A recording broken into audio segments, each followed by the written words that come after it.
Assalamualaikum warahmatullahi wabarakatuh. Halo siswa hebat, apa kabarnya semua? Tetap semangat ya. Baik, pada video kali ini kita akan mempelajari materi tentang sistem komputer. Materi ini sangat dekat dengan kehidupan sehari-hari kalian, karena hampir setiap hari kita menggunakan perangkat yang berkaitan dengan komputer. Langsung saja kita simak video selengkapnya. Coba perhatikan slide ini. Pernahkah kalian menggunakan laptop atau smartphone? Bagaimana dengan keran otomatis yang sering kita temui di tempat umum? Sekarang pertanyaannya adalah apakah semua perangkat tersebut bisa disebut sebagai komputer? Untuk menjawabnya, kita perlu memahami terlebih dahulu apa yang dimaksud dengan komputer. Komputer adalah perangkat elektronik yang memiliki beberapa kemampuan utama. Komputer dapat menerima input, kemudian mengolah data, menyimpan data, dan akhirnya menghasilkan output. 4 kemampuan inilah yang menjadi ciri utama sebuah perangkat dapat disebut sebagai komputer. Supaya kamu lebih mudah memahaminya, mari kita lihat contoh sederhana berikut ini. Setiap kamu mengetik di laptop, laptop menerima ketikanmu sebagai input. Kemudian data tersebut diolah oleh komputer dan hasilnya ditampilkan di layar sebagai output. Kata komputer berasal dari bahasa Inggris yaitu to compute, artinya menghitung. Pada awalnya, komputer memang dibuat untuk membantu manusia dalam melakukan perhitungan. Seiring perkembangannya zaman, komputer tidak digunakan untuk menghitung, tetapi juga untuk berbagai kehidupan lain dalam kehidupan sehari-hari. Salah satu tokoh penting dalam sejarah komputer adalah Charles Babbage. Ia merupakan seorang matematikawan asal Inggris yang merancang sebuah mesin bernama Difference Engine. Mesin inilah yang menjadi dasar pengembangan komputer modern seperti yang kita gunakan saat. Sistem komputer adalah gabungan dari beberapa bagian yang bekerja bersama untuk mengolah data. Bagian-bagian ini tidak dapat bekerja sendiri, tetapi saling berkaitan satu sama lain. Komponen utama dalam sistem komputer terdiri dari input, proses, storage, dan output. Keempat komponen ini selalu ada dalam setiap sistem komputer, baik pada komputer besar maupun perangkat otomatis sederhana. Input adalah data atau perintah yang dimasukkan ke dalam komputer.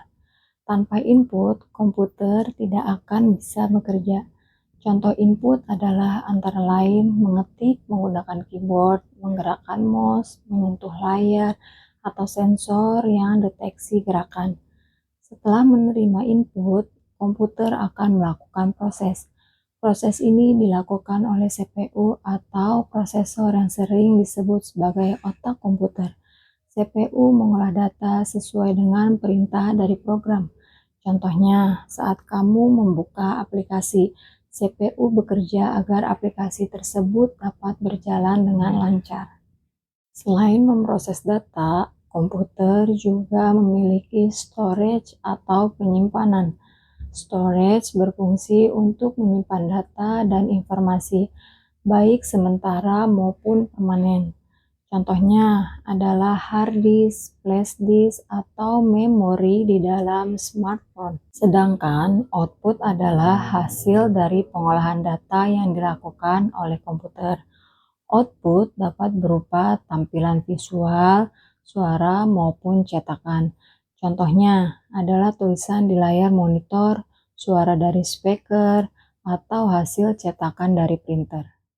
Secara sederhana, cara kerja sistem komputer mengikuti alur input, proses, dan output. Misalnya, saat mengetik tugas, keyboard sebagai input, CPU sebagai memproses, dan layar sebagai output. Alur ini terjadi pada setiap komputer. Komputer tidak selalu berbentuk PC atau laptop seperti yang ada di lab komputer. Banyak perangkat di sekitar kita yang sebenarnya juga merupakan komputer, seperti smartphone, mesin kasir, microwave, hingga keran otomatis. Sekarang kita lihat cara kerja keran otomatis. Perangkat ini bekerja menggunakan konsep input, proses, dan output. Pertama, input terjadi saat tangan didekatkan ke sensor. Sensor akan mendeteksi keberadaan tangan. Kedua, masuk ke bagian proses. Sinyal dari sensor diproses oleh mikrokontroler. Lalu, mikrokontroler mengaktifkan solenoid valve, lalu air mengalir. Terakhir, bagian output. Katup terbuka dan air mengalir. Ketika tangan tidak terdeteksi lagi, dalam beberapa detik, katup menutup dan air berhenti mengalir. Dari contoh ini, kita bisa melihat bahwa keran otomatis juga merupakan sistem komputer karena memiliki input, proses, dan output. Dari pembelajaran hari ini, kita simpulkan bahwa komputer adalah sebuah sistem. Komputer memiliki input, proses, storage, dan output. Oleh karena itu, banyak perangkat di sekitar kita termasuk ke dalam sistem komputer, meskipun bentuknya berbeda-beda. Sekian video hari ini. Semoga materi ini dapat membantu kalian memahami bahwa komputer ada di sekitar kita. Terima kasih sudah belajar dengan baik dan hebat.